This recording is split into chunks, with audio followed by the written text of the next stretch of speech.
Today, you'll be joining me as I transform the USSR's finest keyboard into the US's most average instrument.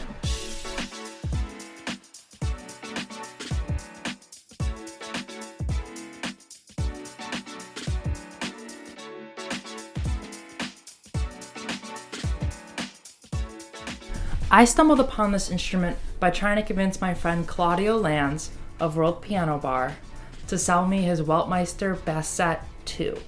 In a masterful play, he sent me a link to a German classifieds ad for a Wurlitzer Clavicet 200 for only 80 euros. Now, it was certainly beat up, but it had its original pedal and legs, which aren't too common for buying vintage instruments of this time. My problem was, they require a German phone number to send a message for that classified website, so I had no way to message the seller. But Claudio had an idea. Thankfully, Claudio was able to convince the seller to ship it from Chemnitz over to Hanover, where he was based. Hopefully I got that first one right. While in Hanover, Claudio assesses the keyboard to be in pretty good condition and ships it over to me in the USA. Unfortunately, I did not receive this package until about a month after he shipped it, because the USPS decided to hold it in a warehouse for 2 weeks and not tell me where it was. Now, upon first glance, I was absolutely amazed at how well the legs held up. The finish was just pristine compared to the rest of the keyboard. Though unbeknownst to me, the legs were never the same color as the top in the first place, which I didn't know until much later in the refinish. And as an added bonus, Claudio sent me a little goodie bag of some German treats so I could taste their authentic cuisine, which, by the way, those are the best damn sour gummies I've ever had.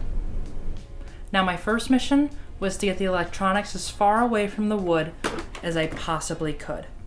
After the lid was removed, I did have some difficulty getting off the front pine panel, but eventually I did able to get it off without snapping it in half.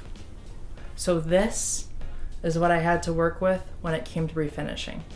I started sanding with the dark wood pieces on the lid and the body, and then made my way over to the pine after.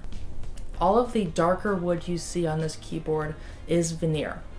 The pine is pine, so it made it easier to sand, but I had to be careful not to go through any of the veneer and show that ugly particle, whatever board that is. Overall though, I think I did a good job of getting out the water stains on the top without going through too much of the veneer other than on a few corners. Now that it was all sanded, I went along with a water-based stain since I didn't need the protection that an oil would provide. Well, this was a terrible idea because the previous bare stain and poly that I used just wasn't giving enough gloss. Plus, it was also just way too light of a stain. So I sanded off what I could of the original stain and did a different stain color with a high gloss over poly coat. I found taping the internals to be easier than taking it all off the body, so I taped it all down, sanded and stained the sides, and overall, I think it looks pretty good. With the dark wood all done, it was time to tackle the problemsome pine piece. So I got the brass lining plate off. This thing bends literally so easily. Now we're gonna figure out what we're doing with the letters here. I don't know if I'm gonna bend these off because if they're anything like this, they're gonna snap in half. Well, they didn't. So I ended up taking them off, and they actually came out quite easily. The little nails that were holding them in weren't too tight, but the 60 years of grit that was on the sides and under them was pretty gross. So I joyously sanded away all that crap and was left with a beautiful uniform pine plank. Now, I was advised to just use a poly coat over it, and I did end up taking that option. The person at Home Depot told me that the color of the pine would show through once I put the poly over it, And I think they were right. It's not exactly like the photos of the pristine ones I've seen, but I think it's pretty good for what I did. Then it was time to move on to polishing all of the brass portions, and then we were all set for the refinish. But now it was on to the keys, whose function and form left much to be desired. So I'm currently re-gluing some of the natural key tops because they were peeling off at the top. Just a little bit of context might clear that up.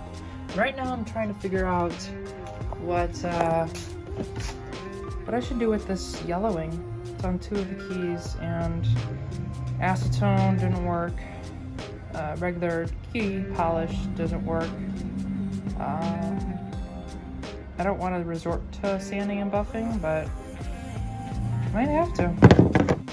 Well, you didn't have to. Turns out, metal polish can remove things gently from other surfaces other than metal, just with a whole lot of elbow grease. It took one hell of a time and an elbow, but I ended up getting all of the white, sticky remains from the tape off the keys, and I think they look quite nice right now. Now, while they may look pretty, they certainly weren't level or moving as freely as they should have. What I'm doing now is I'm actually going to be putting some McLube 444A on the metal rods that go into these makeshift bushings, because you're not going to really be easing these felt bushings much like a regular piano. So I thought, well, why not just lube up the quote-unquote rails, which are the key side rails, and then see if that works. Now, when I had each key out to lubricate them, I developed a way to level them since they did not have the traditional acoustic piano bushing. I found that using heat shrink tubing, specifically the smallest one, and shoving it in between the little hook right there. Where is my key? There we go. Because it balances on that little hook. So if you shove that tubing in there, obviously trim it a little bit, it's going to shim it just a little bit enough higher so that, see, that middle one is where it was before, and now it's there. So out of square much, but look at that. They still aren't the greatest, but they're a huge improvement over what they were before I started leveling them. Now, despite this being the biggest hassle I've had so far, the worst was yet to come. Now, unlike other keyboards, this one runs on two 4.5 volt batteries that are housed in these little boxes right here. Now, in the US, we use a 9 volt battery. So if you just take the neutral and hot wires where the battery terminal should be, you can just wire it up to a regular 9 volt battery. Knowing this, I excitedly plugged in my 9 volt after fixing up all of the cosmetics and getting ready to use the keyboard like it should have been, only to realize that it wasn't working. Now, I wasn't too shocked. Things don't really ever work out well for me the first time. So I checked my amp, I checked my leads, checked everything I thought may have been the issue, only to find that my 9 volt was wired opposite. And I plugged my neutral wire into the hot terminal on the battery. To my avail, this fried pretty much my entire preamp board. But me being the problem solver I am, I just quickly ordered the parts online and waited for them to come in so I could recap the board. So the amp recap went good.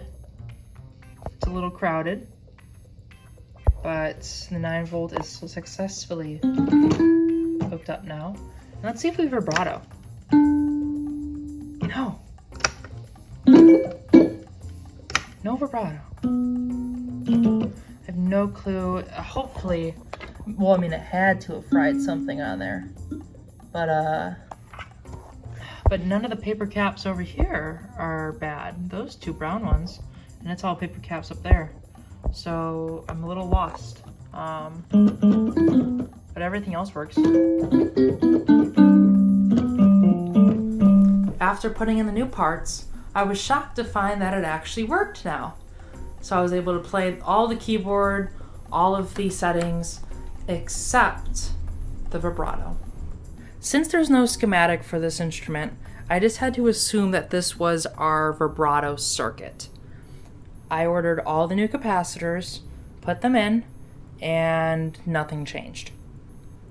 I then thought, well, maybe it was something down here. Rechecking, nothing was changing anything. Nothing seemed out of the ordinary. This is when I fully became stumped. I found myself checking all the leads that led to nowhere, and eventually gave in and brought it to a local repair shop near me, Deltronics. Now, I've never taken any of my projects to a professional before. I always thought that the fun was kind of doing it myself, and this was a little hard for me because I thought it's a pretty simple instrument. I should just be able to swap the components.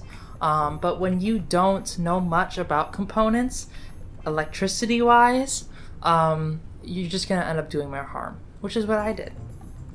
Thankfully, the owner at Deltronics, Mike, was able to fix it without the schematic, and I had the vibrato working again. By the way, the vibrato is actually a tremolo, but it is listed as a vibrato.